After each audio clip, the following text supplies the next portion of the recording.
सहर्ष स्वागत करतो आणि आम्ही या महापालिकेच्या निवडणुकीमध्ये काँग्रेस बरोबर युती केलेली आहे आणि एकूण आम्ही 6 जागा उभ्या केलेल्या आहेत. काल काँग्रेसने त्यांचा जाहीरनामा प्रसिद्ध केलेला आहे. त्या जाहीर एक मिनिट सर तुम्ही इथे या. असं नाही असे 3 जण हात एक काम करेल सरांना मध्ये घ्या सर आपण दोघांच्या मध्ये नाही घ्या की सर थांबा दोघांच्या मध्ये घ्या. काँग्रेस बरोबर आम्ही असणं महत्वाचं. दिस इज अ गुड.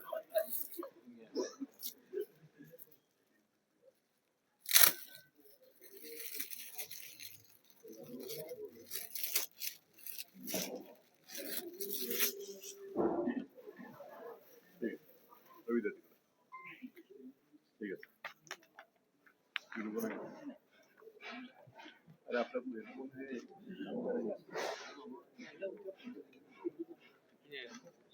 महिना पण नाही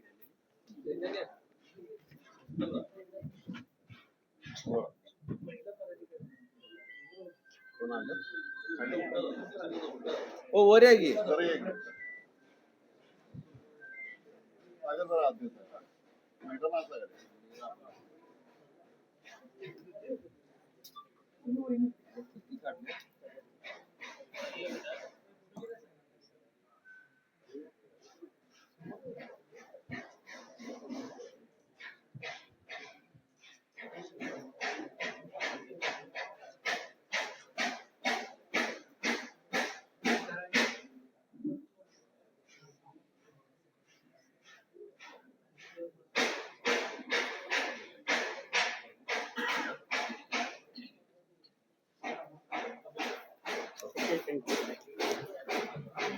पत्रकार परिषदेसाठी उपस्थित असलेले शिवसेना वचननामासाठी सर्व मीडियातील सर्वच चॅनल्स न्यूजपेपर सर्वांचं मी शिवसेनेतर्फे व काँग्रेसच्या तर्फे सहर्ष स्वागत करतो. सन्माननीय सहसंपर्क नेत्यांनी जे मुद्दे मांडले तर त्याच मुद्द्यावर आपला फार वेळ न घेता सध्या परिस्थितीच्या अनुषंगाने महाराष्ट्र राज्यामध्ये ज्या घडामोडी चालू आहेत वचननामा व्यतिरिक्त मी थोडस 2 मिनिटं बोलतो. ज्या बीजेपीने शिंदे सेनेने नेहमी वारंवार सन्मान्य उद्धवजी ठाकरे साहेबांच्यावर आरोप करण्यात आले की यांना राष्ट्रवादी काँग्रेस असेल किंवा आय काँग्रेस असेल ह्या लोकांच्या बरोबर किंवा ह्या पक्षाच्या विचारधारेबरोबर जाऊन यांनी आपला हिंदू हृदय सम्राट स्वर्गीय बाळासाहेब ठाकरे यांचा विचार विकला, त्यांच्या विचारांची बांधिलकी सोडली, अशा बरेचसे आरोप प्रत्यारोप नेहमी वारंवार गेली 5 वर्ष झाली बीजेपीच्या माध्यमातून होतात. पण सत्तेसाठी बीजेपी कोणत्या स्टेपला जाऊ शकते ह्या 2 दिवसामध्ये अखंड महाराष्ट्र पाहतो. MIM बरोबर युती आणि एका ठिकाणी काँग्रेस बरोबर युती सत्तेसाठी. ठीक आहे, सन्माननीय देवेंद्रजी फडणवीस यांच्या माध्यमातून ते तोडले असेल पुन्हा, पण सत्तेसाठी तुम्ही एकत्र आलात म्हणजे आज तुम्हाला पुन्हा हिरव्याची गरज भासली असं त्यांनी सिद्ध करून दाखवलं महाराष्ट्र स्टेटमध्ये. आणि ही वस्तुस्थिती नाकारता येत नाही. थोडक्यात आपल्या कोल्हापुरी भाषेत सांगायचं गेलं की आपलं ते बाळ आणि दुसऱ्याचं कार्ट, आपलं ते बाळ आणि दुसऱ्याचं कार्ट ही संकल्पना बीजेपीने अजूनही अद्यावत ठेवलेली आहे. त्यांना असं जाणवतं की ते जे करतील ते जे सांगतील ते प्रत्येकाने ऐकावं आणि तीच पूर्व दिशा असली पाहिजे.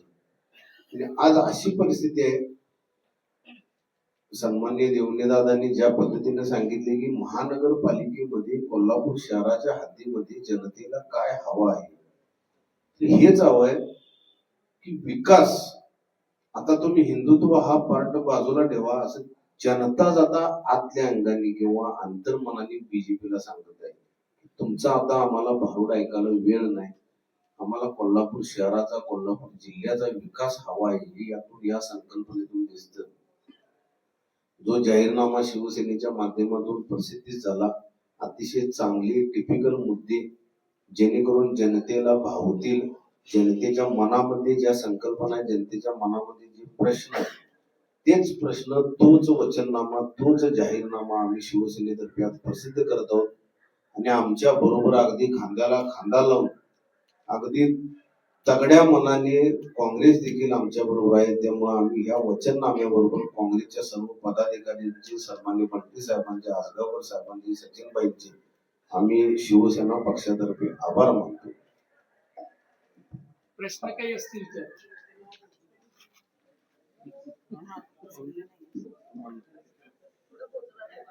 शिवसेना उद्धव बाळासाहेब ठाकरे पक्षाच्या वतीनं, महाविकास आघाडीच्या वतीनं सर्व पत्रकार बंधूंचं या ठिकाणी आम्ही स्वागत करतो. आजचा आमचा वचननामा जाहीर करताना काल आई अंबाबाईच्या आशीर्वादानं काँग्रेस पक्षाचा वचननामा भवानी मंडप अंबाबाई मंदिराच्या परिसरामध्ये करण्यात आला. त्याचबरोबर आज काँग्रेसचे आमदार जयंत आसगावकर,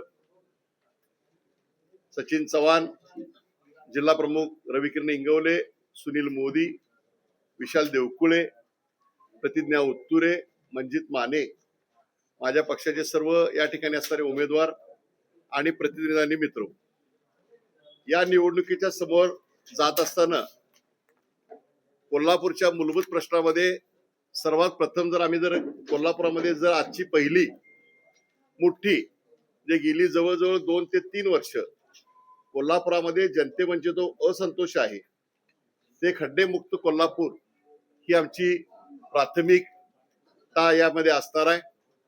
आता मोदींनी ज्याप्रमाणे उल्लेख केला, पर्यावरणाच्या दृष्टिकोनातून 2 महत्वाचे मुद्दे आहेत. एक रंकाळा प्रदूषण आणि पंचगंगा प्रदूषण. या कोल्हापूर शहराला जवळजवळ गेली 20 वर्ष या प्रदूषणानं घेरलेला आहे. यामध्ये अनेक प्रकल्प उभा केले गेले. मग त्यामध्ये पहिला प्रकल्प असेल तो जयंती नाल्यांच्या नंतर जो एसटी प्रकल्प केंद्र सरकारने गेला 72 कोटीचा. त्यानंतर रंकाळ्याच्या पासून येणारा 5 MLD पाण्यासाठी केलेला प्रकल्प. एवढं करूनही पंचगंगा प्रदूषण मुक्त होत नाही. आणि पर्यावरणाच्या दृष्टिकोनातून रस्त्याच्या बरोबर धुळीचा सुद्धा प्रश्न फार मोठा आहे. या प्रश्नाच्या बरोबरच कालच्या जाहीरनाम्यामध्ये, आजच्या आमच्या जाहीरनाम्यामध्ये ठोस मुद्दे जर आमच्याकडे जर बघितले, आपण जर याकडे जर लक्ष जर घेतलं तर कर वसुलीची सुटसुटीत योजना, त्याचबरोबर योग्य सन्मान असेल, झोपडपट्टी गृहनिर्माण. यामध्ये कोल्हापूर शहरामध्ये जवळजवळ घोषित 27 झोपडपट्ट्या आहेत. या 27 झोपडपट्ट्यामध्ये अनेक जाग्याचे प्रश्न सोडवत असताना केंद्र सरकारनं अनेक गृहनिर्माण योजना केंद्र आणि राज्य सरकारनं दिल्या. आणि त्या ठिकाणी झोपडपट्टीमध्ये मूळ या प्रशासनाकडनं एक मोठी चूक होते की काही लोकांच्याकडे जागा जास्त आहेत, काही लोकांच्याकडे जागा कमी आहेत. या दृष्टिकोनात सरसकट देत असताना त्या ठिकाणी हे प्रकल्प अनेक झोपडपट्टीमध्ये राबवले गेलेले जाणार आहेत.